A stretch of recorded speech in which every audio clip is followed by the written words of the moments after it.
Good morning, everyone. Welcome to the second international conference and the training workshop on household and living arrangement projection for informed decision making. This conference is organized by the Center of Family and Population Research, CFPR, at National University of Singapore. We received the great support from Population Division of the United Nations, Asian Population Associations, Center for Healthy Aging and Development Study in the National School of Development of Peking University, the China Population and Development Research Center, as well as Population Association of Singapore. Actually, our first conference was held in May 9th to 11th of 2019 in Beijing. And the time passed by very fast. When we met last time in Beijing, we actually planned to meet old friends and colleagues again in Singapore. However, due to COVID, the process is long and we have to meet online for this time. But I believe we are still happy to see each other safe and healthy. And more importantly, we're happy to see we will report the most updated progress of household projection method in this conference. Without further ado, it's my great pleasure and honor to welcome our first distinguished guest, Dr. George Bravo. He is the chief in the Population Policies and Development branch at UNPD. And Dr. Bravo has long supported our research and also attend our first conference in Beijing. We highly appreciate his help and guidance in the past years. Dr. Bravo, please. Thank you, Guishi, and co-organizers, colleagues, and friends. I see also Professor Zheng Yi there. Very glad to see some of you on screen. Only for this time, hopefully we'll see each other in person on a future occasion. And also a number of distinguished speakers, not just in this opening, but I also saw the program, the top people in the world that you could possibly have in this area of research, household composition and living arrangements. So let me try to share my screen here, if I may, to go through the slides. Just a minute. I will try to open the presentation. Okay, so. Okay. Share screen. And PowerPoint presentation. Okay, so I hope you can see my slides. This is the title of the conference and my position at the United Nations Department for Economic and Social Affairs. In these brief sorry, Dr. Bravo, we cannot see the slides yet. Yeah. Oh, okay. Can you try to share the screen again? Yeah. I thought, oh, I forgot to press this this one time button. It works. Yeah. Okay, making some progress here. So let's see if I can do this now. Yes.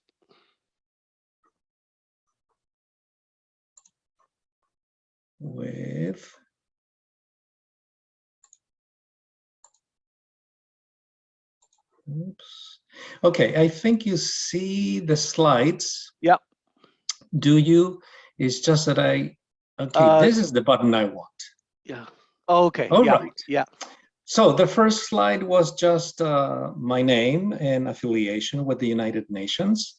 The two main topics that I wanted to address in these opening remarks are basically two things.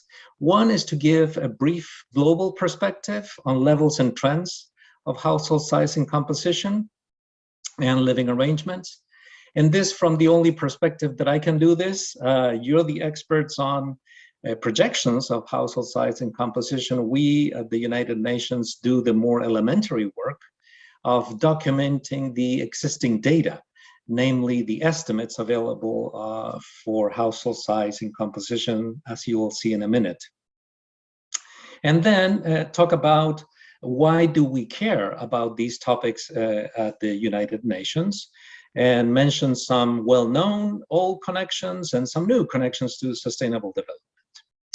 So, first of all, I was very pleased to hear from Quishi and Professor Zheng Yi about the important progress that has been made even since the last conference in Beijing in May 2019. I understand that you're pushing the frontier of research even further, including, for example, some research on probabilistic projections of household size and composition. And we're very glad to be supporting those efforts with you and following the progress made in the scientific work that you so well do. And since the Beijing conference, May 2019,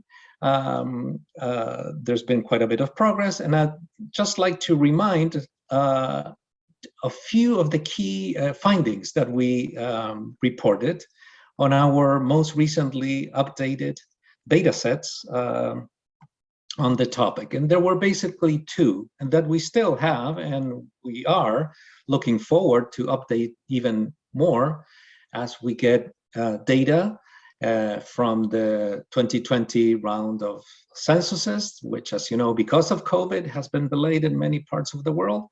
But as soon as that data becomes available, either directly from census reports or indirectly through IPUMS, for example, is an excellent data source for us to be feeding into two distinct data sets. One is on the households proper, the database on household size and composition. And the other one is basically the same information, but processed from the point of view of the individual, namely the living arrangements. And we have a particular interest and mandate to work on the living arrangements of older persons. From that previous presentation that I mentioned, I'm just going to remind ourselves of some of the key findings. One is that we found great international variation in the average household size and types and living arrangements of different people at different ages. We found one big systematic, almost universal trend, which is declines in the average household size since the 1960s in virtually all regions, but not so many other general or sharp trends regarding household types. We did find that the prevalence of extended households is mostly declining or constant at most, and that one-person households are also either constant or increasing in many parts of the world, and especially among older persons.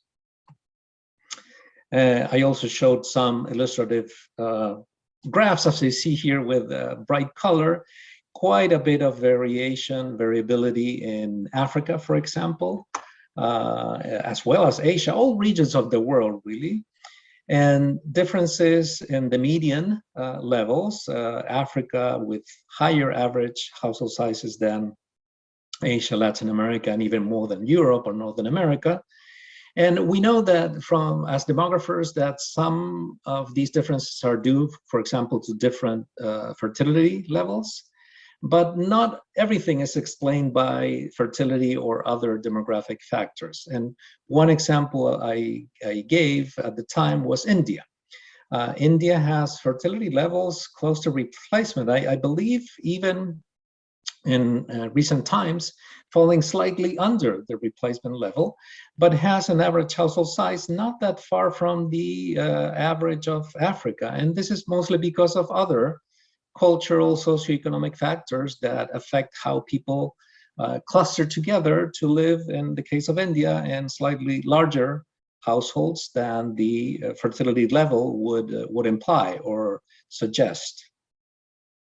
Also quite a bit of diversity in household types, including nuclear households, which are the core, and already some indications that one person and couple-only households, again, especially among older persons, is on the rise. This other figure just illustrates that we've done this for the individuals, not just at the household level, but at the level of individuals. And you can appreciate the life cycle of transitioning out of the parental home into more independent living, and a little later, living with children. And if you pay close attention to the older ages here, increased diversity. Difference in the percentages of living alone or living with children or living with spouse only in the case of the light green ones there. Those are just very few select findings that we reported on last time that we plan to update very soon.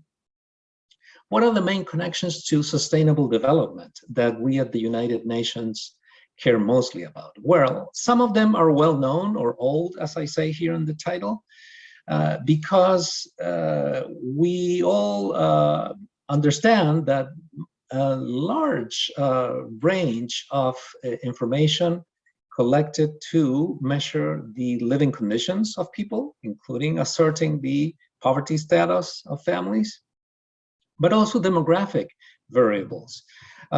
Employment and labor force surveys, those are all household based.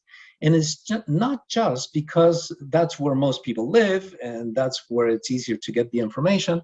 It's also because the household is the primary unit of not just living together, sharing resources, supporting each other, family or non-family members, but also the primary units of production and consumption. And this for all the economic indicators about human well-being, add that particular reason for why we care about households. We also care about households because they affect the living conditions of people. For example, the rise of older persons living independently, which was already documented in early studies in the 2000s by John Bongartz at the Population Council and Alberto Palloni, that helped us in the population division develop and expand our databases in that regard. We're saying already in the 2000s, and we very much confirmed that that's a very gradual but persistent trend at the world scale. And then also well known so far is the importance of household production and consumption for the emissions of greenhouse gases and climate change.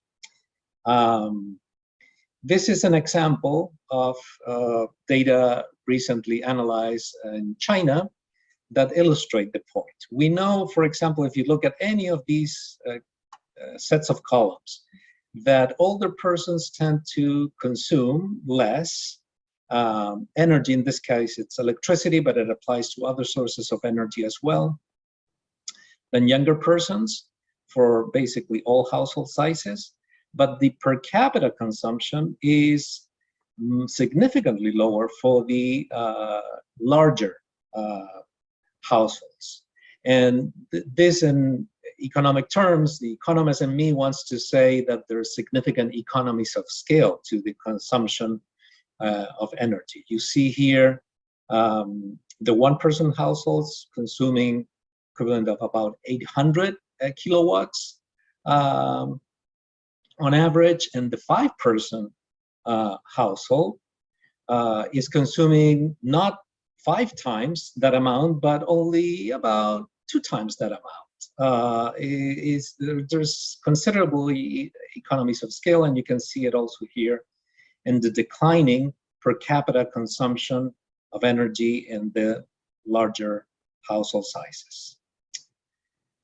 So that all is fairly well known, and it's been implemented in the projection estimates and projection models of the International Panel for Climate Change, for example, IPCC, that informs the international discussions on climate change and the international agreements also.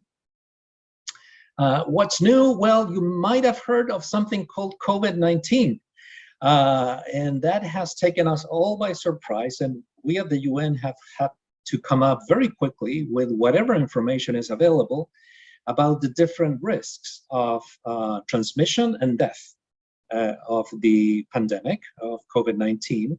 And this we know, and this, it's quite well documented that it's correlated with age, but also with household size and composition. One thing that has come out to the fore very clearly is the higher risk that people, older people especially, have in nursing homes and other institutional collective household and living arrangements. We know, for example, in some countries like Australia, Denmark, the Netherlands, and Switzerland that have a high percentage of people living in institutions, that older persons as a whole have a risk of dying of COVID-19 as much as 50 times or more than younger adults. And in this following graph, it's hard to read all the numbers here, but on the upper right side of the graph, you see the countries that have both high percentage of persons 60 years and above living in institutions and the odds ratio, namely the relative risk of dying of people over the age of 60 as compared to the 2059 age group. So that has been well documented, but we had to collect very quickly the data to be able to report it to our governing bodies. We also know and found that older persons living in multi-generational households, so not couples only, for example, are at higher risk of COVID-19 than those who live independently. And in particular, a study in Stockholm, Sweden, found that older persons living with a working age adult experienced 60% higher COVID-19 mortality than those living independently. Because of the pandemic, but also beyond the pandemic, we at the United Nations feel that we need to start looking more seriously and systematically at institutional living arrangements that have different names in different parts of the world. They're called collective or group quarters, etc. The proportion of people living in these types of institutional arrangements is fairly small for most countries in the world, less than 1 or even 3%. But there's a number, and I will show you some examples in a minute before I conclude, that have quite significant numbers, especially of older people living in institutional arrangements. This is important not just because of the pandemic, the transmission of disease, but also because of other sustainable development goals, in particular the one relating to aging in place, to allow older persons to live in a community that has, with some level of independence, rather than in residential care, which is more kind of secluded and segregated in terms of the age group of people living in those types of places. And this includes several residential options, your own place, retirement senior homes, for example, or residential care homes, continuing care homes, and assisted living communities, and nursing homes that provide more uninterrupted care and support. So this is some of the areas which we see coming up and that merit more attention, especially looking at the future, even beyond the COVID-19 pandemic. And that's all I wanted to say. Thank you very much. And I look forward to hearing more about the substantive and more technical presentations for the rest of the conference and the training workshop.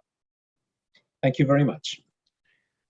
Thank you so much, Dr. Bravo. And this is a great summary of the most updated findings for household size and living arrangement.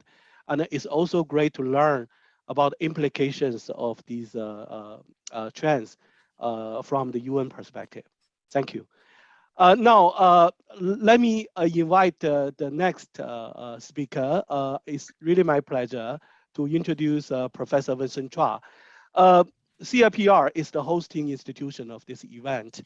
And we have the co-directors, Professor Pusalavan Tilavich Chanan and Professor Vincent Chua. And today, Professor Chua will give an opening remark on behalf of them. Professor Chua, please. Okay, thank you. Can you hear me? Yes. Yep, okay. So hi everyone, Happy New Year to you and welcome to the conference. I speak on behalf of CFPR, the Center for Family and Population Research at the National University of Singapore. And please allow me to say a few words. Now, the center is honored to be able to host this important conference on household projections, and we are humbled by this opportunity to be able to partner a range of esteemed collaborators, partners from the Population Division of the United Nations, the Asian Population Association, Center for Healthy Aging and Development Study at Peking University, the China Population and Development Research Center, and the Population Association of Singapore. We cherish the partnerships greatly, and we thank you for your friendship. Now, household projections has become a major research topic with high policy and business relevance. But even as the world changes rapidly, households are themselves undergoing a major transformation. In truth, the household remains a basic unit of everyday life. It is an anchor, a place to return to at the end of each day, no matter how busy we are. The household specializes in provisioning of shelter, of food, and of water, but it is also a site of caregiving of and by spouses, the nurturing of children, and care for the elderly. Indeed, the very notion of aging in place captures the pivotal role that households play in intergenerational care. At CFPR, we want to better understand the household, and we are guided by an aspiration as well as a passion to understand family dynamics, consumption patterns, and living arrangements, as well as more generally family and population issues in Singapore, Asia, and beyond.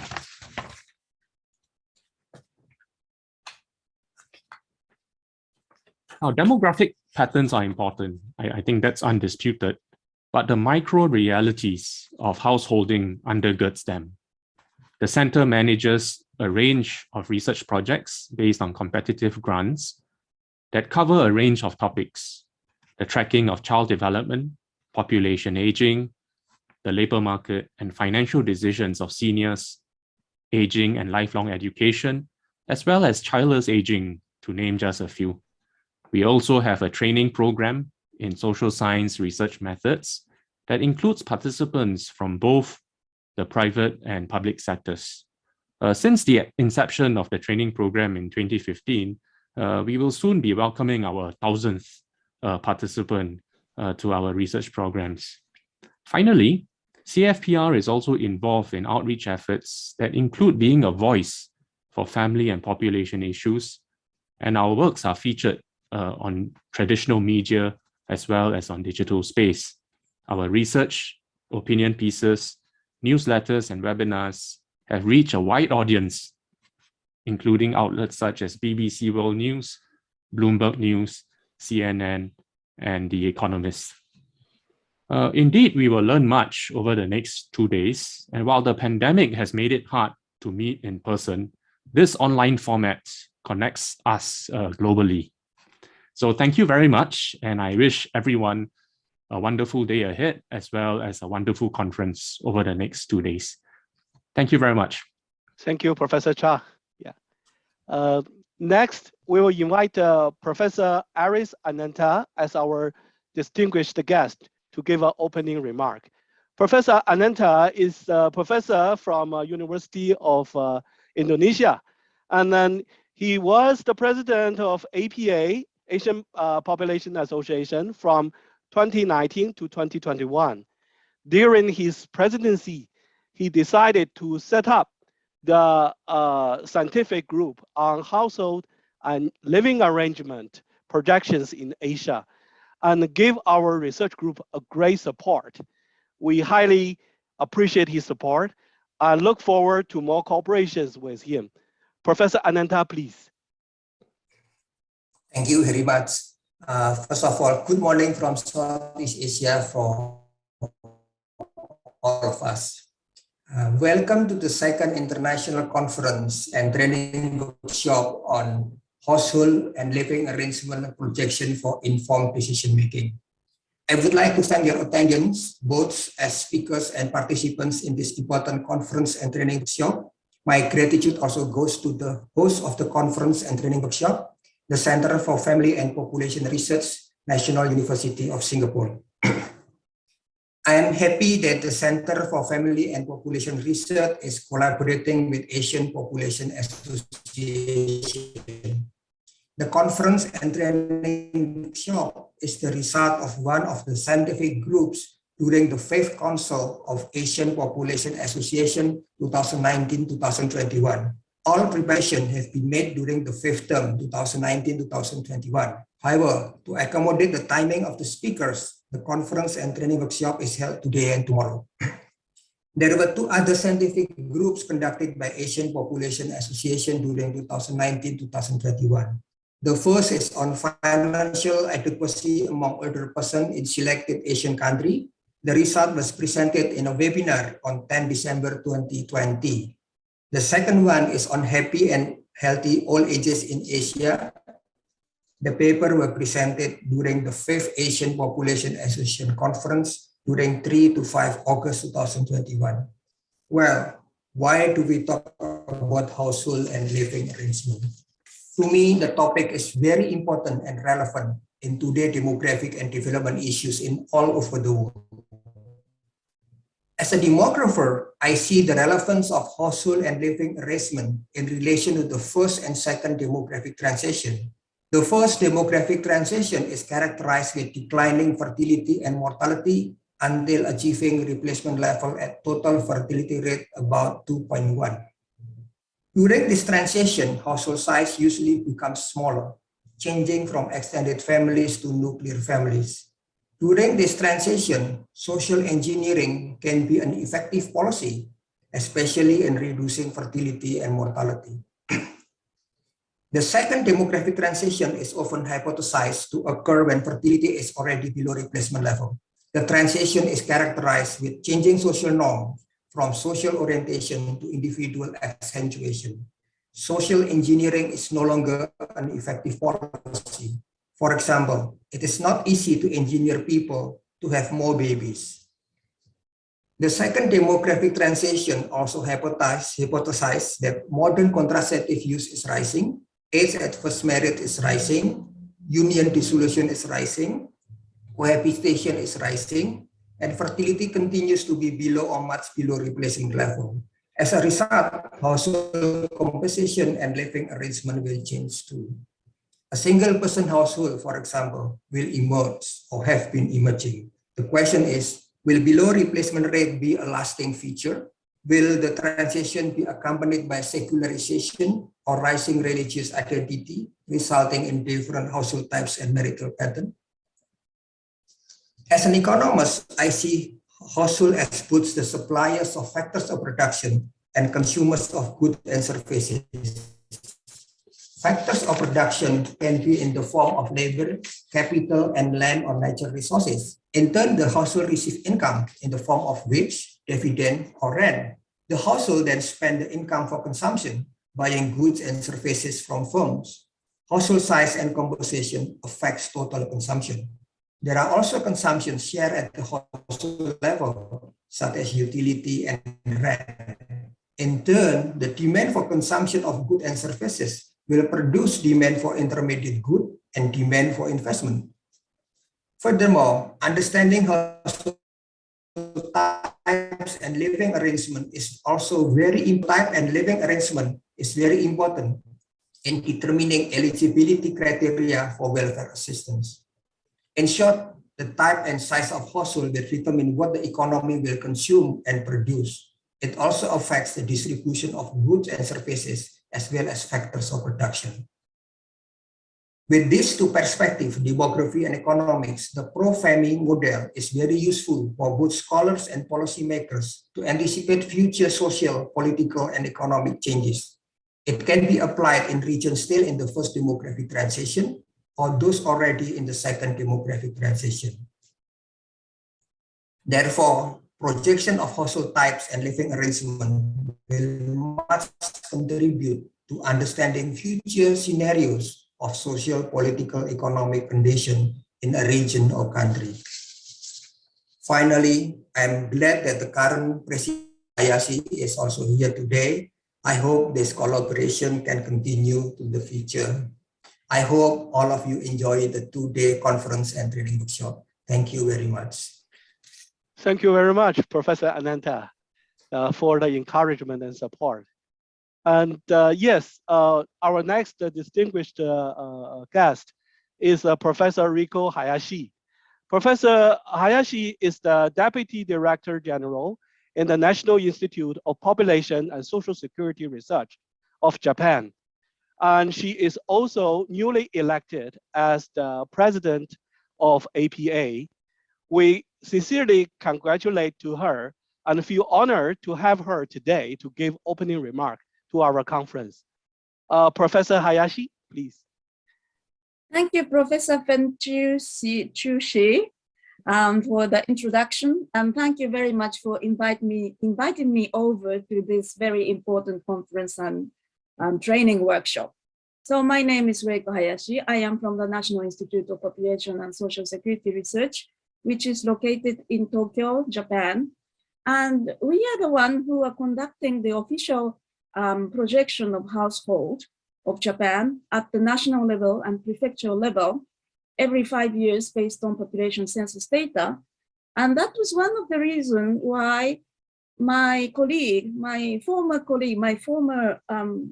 colleague, Dr. Suzuki, participated in the first international conference, which was held in Beijing back in 2019 in May. And I happened to be in the Beijing University just the day before. So I was aware of the meeting, and I'm very happy that I could finally have this opportunity to attend the second conference. But today, as Professor Chu Shi have introduced me, I am here as the new president of the Asian Population Association, which Professor Ananta well described how the Asian Population Association, APA, have been involved to this endeavor of this household projection. So anyway, I hope that those who are in Asia and those who are interested in Asian population, welcome you all to become the member of Asian Population Association. So for the household projection, there are many things to talk about, but as the time is limited, I will talk briefly about what might be the point. And the big thing is now Asia is aging, and household structure is one of the key component or consequence for that. And also family, the value of the family is changing as well. So that will contribute also the household change. And one important demographic factor is that even though the population is declining, the population would decline or population is declining, the number of households is increasing. For example, in Japan, we recently have the result of the census of 2020. Although the total population declined by 0.7% compared to 5 years ago in 2015, the number of households increased as much as 4.5%, which is much more than what we have projected or what we have assumed before. So that means that population is decreasing, household is increasing, and household size is getting smaller and smaller, and there are more and more households living alone. And I have also mentioned that, and also the household structure is also determined not by neutrality and fertility, but also mortality. There are people are living longer, and there are less and less roofs. Those people who lost their spouses, so there are more and more people living together. However, women are living longer, so there are always old women living alone, and also migration determines the household structure.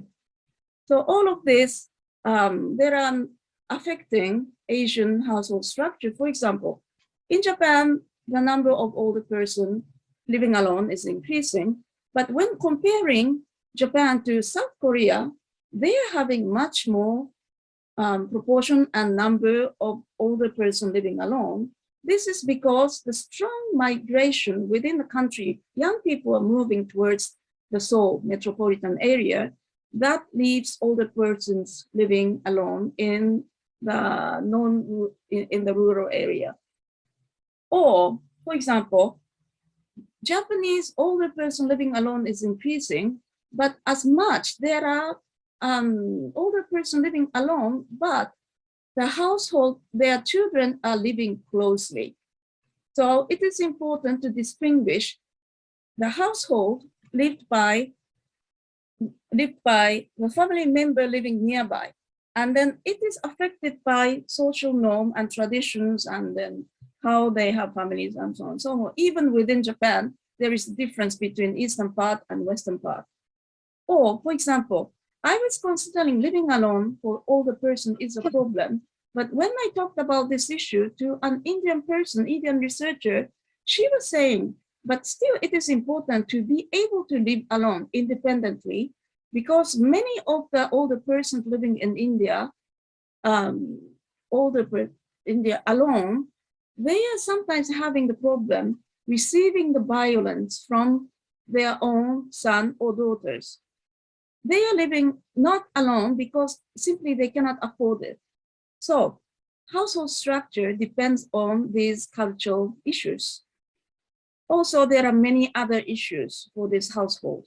Facility population is started to increase in Japan, and as Dr. Jorge has mentioned, and also multiple living arrangement. For example, those older person living in the facility, sometimes they keep their house, and then also they are living in the new nursing home, and then they move back and forth from here and here.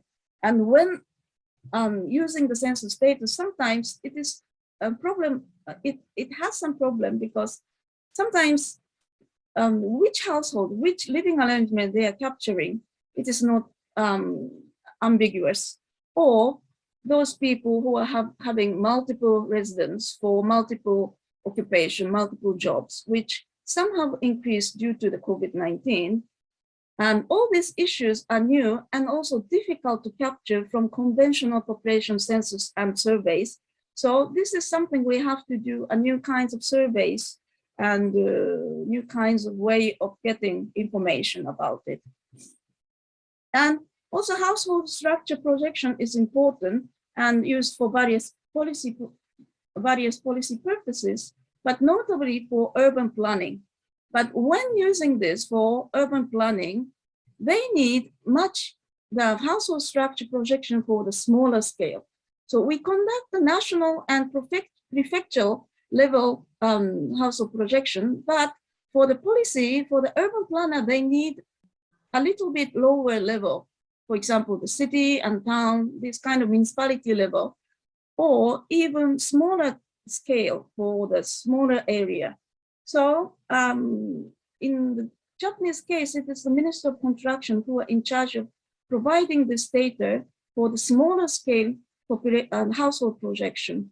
So all this thing is encompassing so many different fields. However, to do the population, the demographer would conduct this household projection, that will be the information base, so that people can use afterwards based on that. So anyway, it is becoming the household structure is becoming a very important area of study and research. And it is a great asset that this conference and training workshops is organized by the organizers. And I think that it is important that it will be organized in a continuous manner. I am looking forward to hearing interesting lectures, presentations, and also having interesting training. Thank you very much. Thank you, Professor Hayashi. And then I'm particularly impressed by your argument that it is very necessary to develop the subnational city and county level projections. And that's also one of our training content. Thank you so much. Yeah. Now, next, I would like to invite Dr. He Dan, who is the Director of China Population and Development Research Center, CPDRC. CPDRC is the China's National Research Center of Demography. And in recent years, colleagues from CPDRC have closely worked with us to push this research line of household projection. Now let us invite Dr. He Dan to give us the opening remark.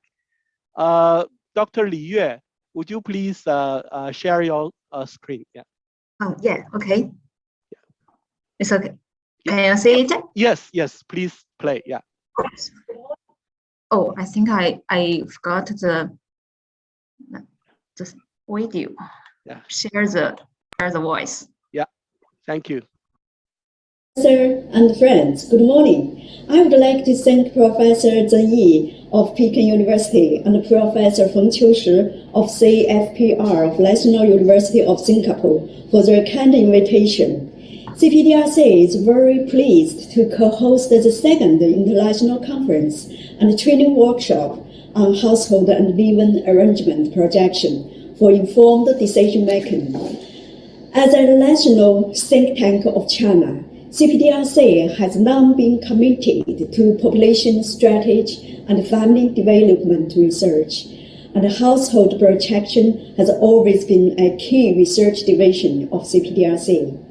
In May 2019, CPDRC and Peking University jointly hosted the first international conference on household and living arrangement projection for informed decision-making in Beijing, which achieved fruitful results.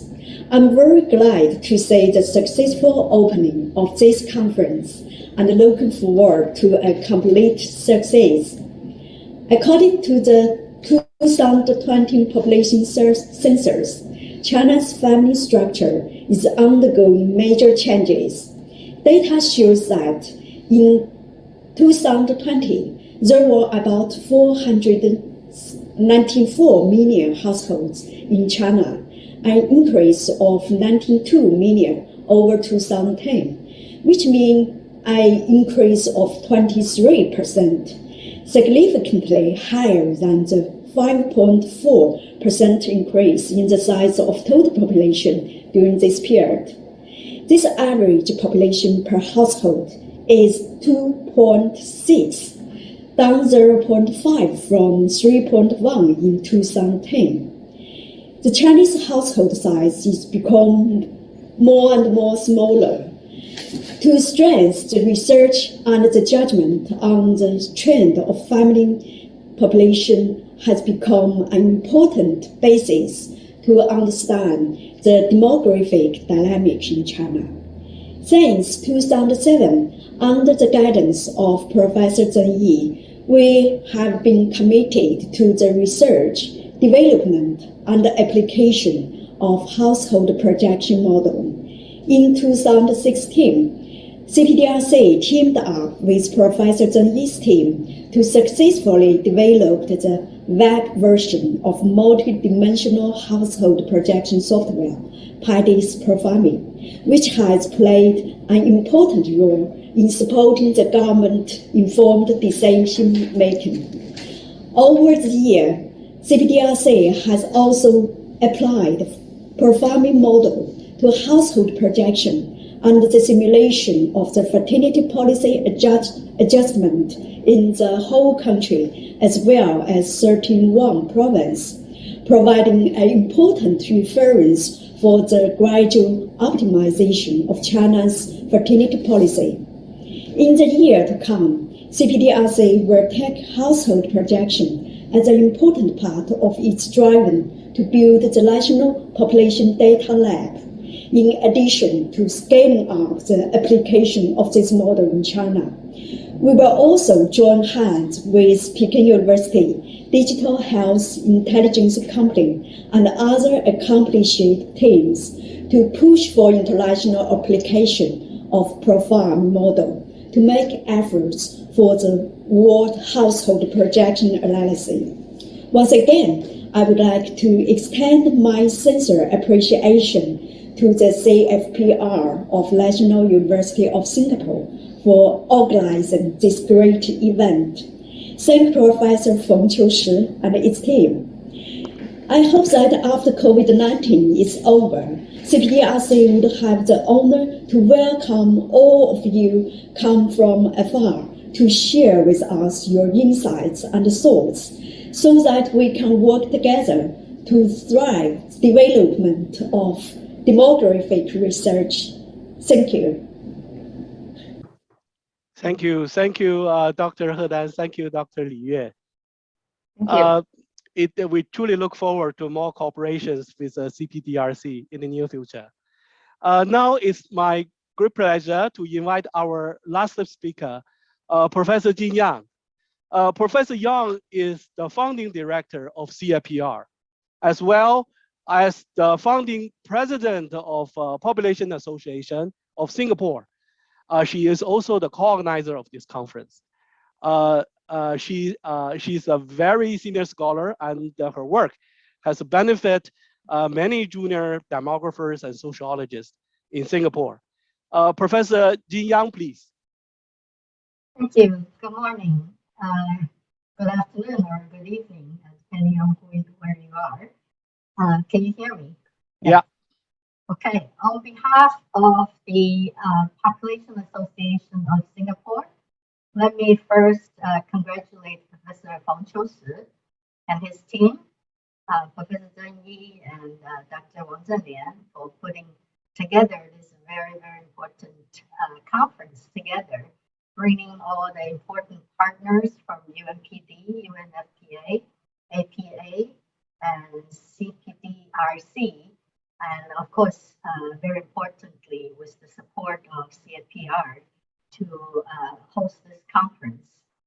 Household and living arrangement is a very important topic, as all our distinguished speakers has very eloquently spoke on, and I'm not elaborating the point here.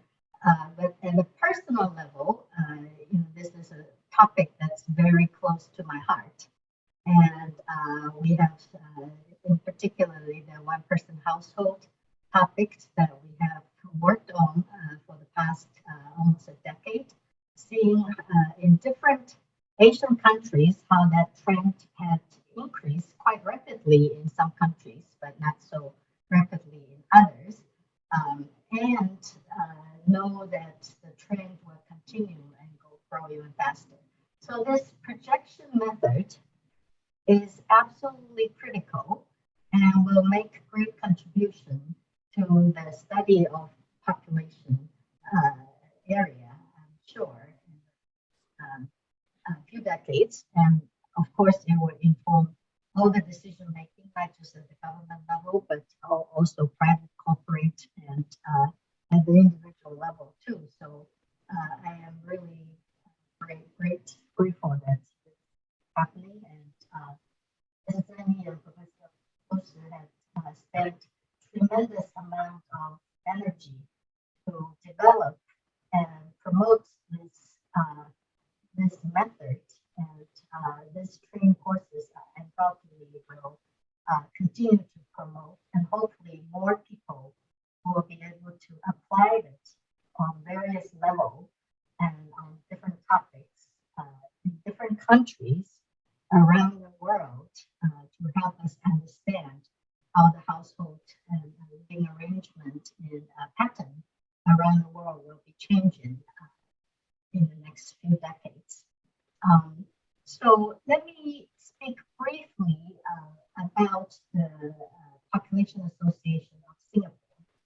We are the new kid in the block, literally just a baby.